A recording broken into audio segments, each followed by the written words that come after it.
Inner Quest explores various pathways through which you can connect with the infinite wisdom of the universe and apply it to personal, professional, and spiritual growth.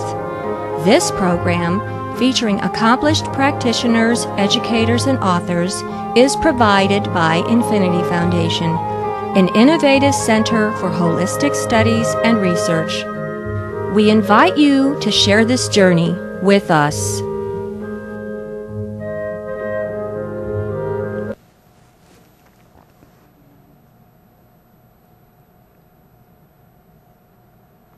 Hello, welcome to Inner Quest.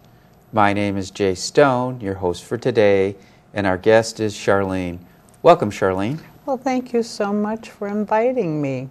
Well, it's a pleasure to have you here today, and I'm looking forward to your talk about energy and tea leaf readings.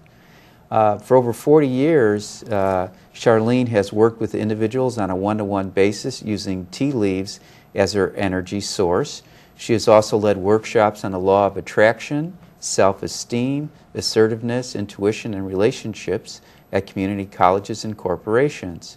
Charlene has created a tea she uses in her readings. She has developed a workbook called The Power of Personal Energy. First of all, Charlene, explain what a tea leaf reading is. Well, a tea leaf reading is someone comes and drinks the tea, and the residue that's left in the cup will form pictures, and we look at the pictures for symbols.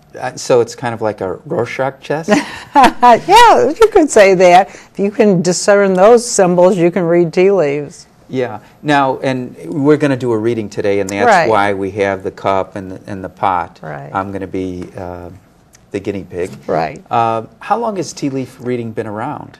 Well, it's been around for ancient times because the ancient people would look to the clouds and see forms and animals, and they would throw pebbles in the water, and the stones, they'd say, oh, when am I going to catch my next animal? And how many times that stone would skip, they'd say, oh, okay, 3 weeks. It took 3 days. So that's where it began. And then people started using herbs and drinking the herbs medicinally, and that led to... How long are we talking about? Oh, we're going way back, ancient times, because the Chinese...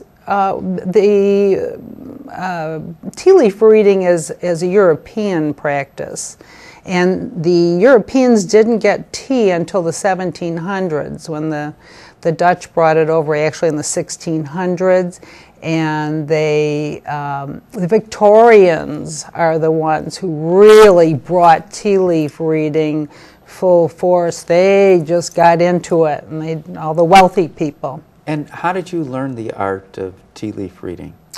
Well, my mother's father's mother was supposedly an American Indian, and so she did something with sand reading. So my mother came by naturally and was interested, and she had an Irish neighbor who read tea leaves. So mother sent away for a book and practiced and practiced. And so we had tea leaf reading at all our occasions, whether it was birthdays or holidays. So I grew up around it. And when I was a little girl, we had spiritualist neighbors, and I went to spiritualist camp. And they would read everything from the top of your head, the bumps, to the bottom of your feet. So where did you go to this spiritualist camp? That was in Michigan, upper Michigan. And how long would you stay at this spiritual camp? Oh, we'd go for a week. So it was a family camp? It was a family camp. All the spiritualists would be there, and it was fun. I thought it was great fun. I swam and got suntan, but I was surrounded by these people. Then my father's uncle, we'd go to visit him, and he had a home with a room that was empty except for his light bulb. It was a bare light bulb. And we'd all hold hands and stare at the light bulb. Then he'd turn the light off, and then he would see spirits. He'd be talking to all the relatives from beyond. So I was really surrounded by it as a young girl.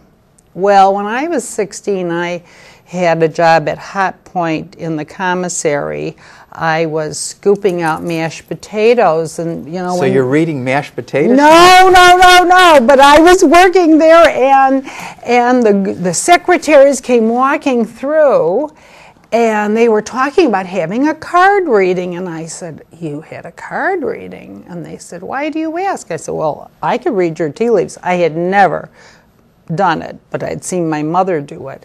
So they came back at break, and I read their tea leaves. I just did what my mother had done. Well, the boss, the next day, he had me come into his office, and he wanted his cup of tea. And I said, "Oh, I see you're going to be working on this project, and it's going to wash dishes automatically, and everyone's going to have one." Well, this was in 1957, and nobody had an automatic dishwasher in their house.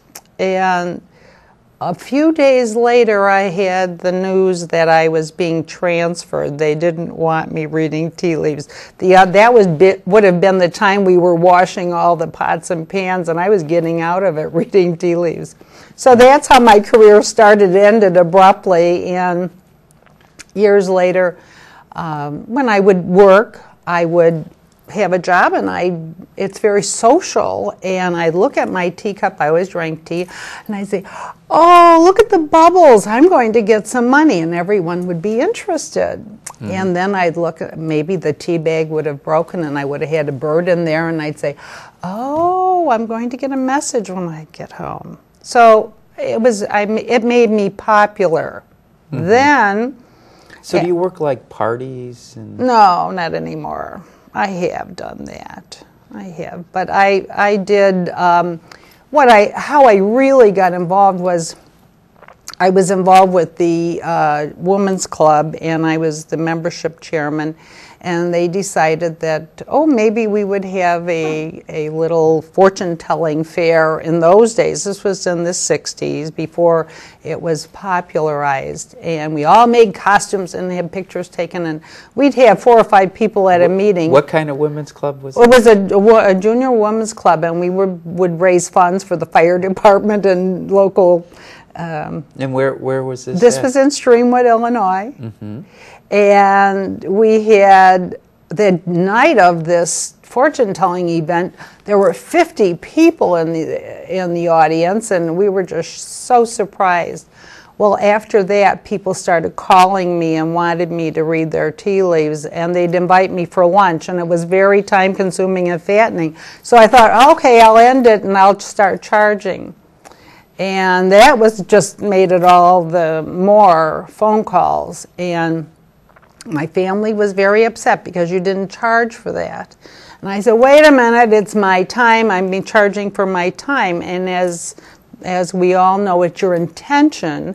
So my intention was to be paid for my time. So it worked. So that was 40 years ago, and I'm still doing it. Well, you must be doing a good job. I am. Now, you